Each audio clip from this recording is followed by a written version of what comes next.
ಕ್ಷಮೆಯೇ ನಿಜವಾದ ಶಕ್ತಿ. ಕೈಂಚಿ ಧಾಮದಲ್ಲಿ ಆ ದಿನ ಬೆಳಗಿನ ವಾತಾವರಣ ಅತ್ಯಂತ ಶಾಂತವಾಗಿತ್ತು.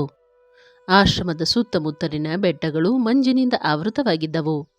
ಮರಗಳ ಮೇಲೆ ಕುಳಿತಿದ್ದ ಪಕ್ಷಿಗಳ ಕಲರವ ಆಶ್ರಮದ ನಿಶ್ಶಬ್ದಕ್ಕೆ ಮತ್ತಷ್ಟು ಮಧುರತೆಯನ್ನು ತುಂಬುತ್ತಿತ್ತು. ಭಕ್ತರು ನಿಧಾನವಾಗಿ ಆಶ್ರಮಕ್ಕೆ ಆಗಮಿಸುತ್ತಿದ್ದರು. ಕೆಲವರು ರಾಮನಾಮ ಜಪಿಸುತ್ತಿದ್ದರು. ಕೆಲವರು ಬಾಬಾರ ದರ್ಶನಕ್ಕಾಗಿ ಮೌನವಾಗಿ ಕಾಯುತ್ತಿದ್ದರು. ಬಾಬಾ ಎಂದಿನಂತೆ ಕಂಬಳಿ ಹೊದ್ದು ಒಂದು ಮರದ ನೆರಳಿನಲ್ಲಿ ಕುಳಿತಿದ್ದರು. ಅವರ ಮುಖದಲ್ಲಿ ಎಂದಿನ ನಗು, ಕಣ್ಣಿನಲ್ಲಿ ಎಂದಿನ ಕರುಣೆ.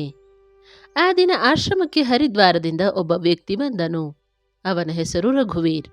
ಅವನು ಬಾಹ್ಯವಾಗಿ ಬಲಿಷ್ಠನಾಗಿದ್ದರೂ ಒಳಗಿನಿಂದ ಸಂಪೂರ್ಣ ಮುರಿದು ಹೋಗಿದ್ದ. ಹಲವು ವರ್ಷಗಳಿಂದ ತನ್ನ ಸಹೋದರನೊಂದಿಗೆ ಆಸ್ತಿ ವಿಚಾರವಾಗಿ ಜಗಳ ಮಾಡಿಕೊಂಡಿದ್ದ. ನ್ಯಾಯಾಲಯ, ಪೊಲೀಸ್ ಠಾಣೆ, ಊರಿನ ಪಂಚಾಯಿತಿ ಎಲ್ಲೆಡೆ ಓಡಾಡಿದ್ದ. ಆದರೆ ಸಮಸ್ಯೆ ಬಗೆಹರಿಯಲಿಲ್ಲ. ಸಹೋದರನ ಮೇಲಿನ ದ್ವೇಷ ದಿನದಿಂದ ದಿನಕ್ಕೆ ಹೆಚ್ಚಾಗುತ್ತಿತ್ತು.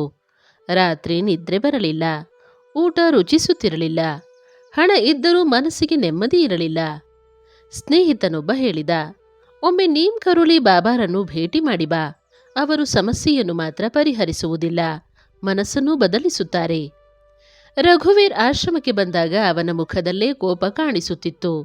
ಅವನು ಬಾಬಾರ ಮುಂದೆ ಬಂದು ನಮಸ್ಕರಿಸಿದ. ಆದರೆ ಮನಸ್ಸಿನಲ್ಲಿ ಒಂದೇ ಬೇಡಿಕೆ, ನನ್ನ ಶತ್ರುವಿಗೆ ಶಿಕ್ಷೆಯಾಗಬೇಕು. ಬಾಬಾ ಅವನತ್ತ ಒಂದು ಕ್ಷಣ ನೋಡಿದರು.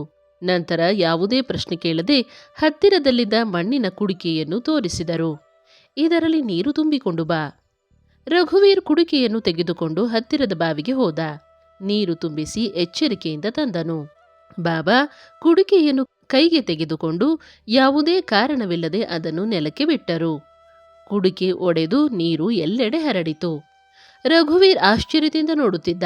ಬಾಬಾ ಕೇಳಿದರು, ಈ ಕುಡಿಕೆಯನ್ನು ಈಗ ಮೊದಲಿನಂತೆ ಮಾಡಬಹುದೇ? ಇಲ್ಲ ಬಾಬಾ. ಆದರೆ ಹೊಸ ಕುಡಿಕೆಯನ್ನು ಮಾಡಬಹುದೇ? ಹೌದು.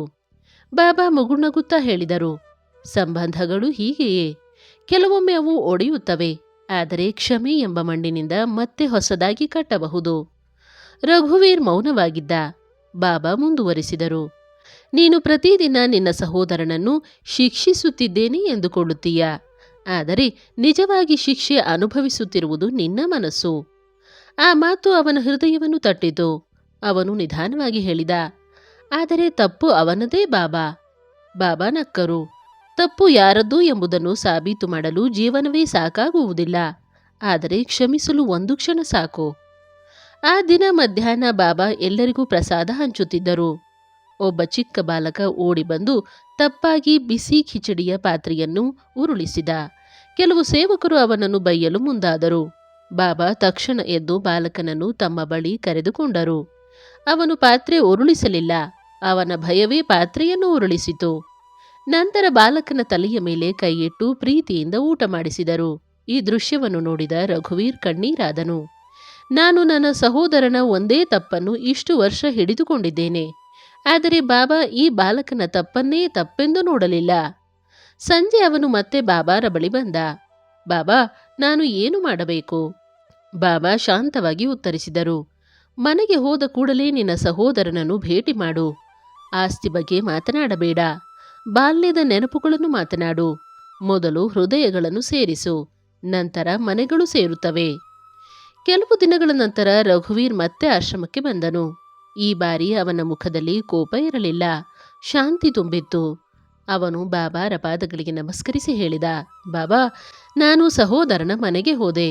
ಮೊದಲಿಗೆ ಅವನು ಮಾತನಾಡಲಿಲ್ಲ. ನಾನು ಕ್ಷಮೆ ಕೇಳಿದೆ.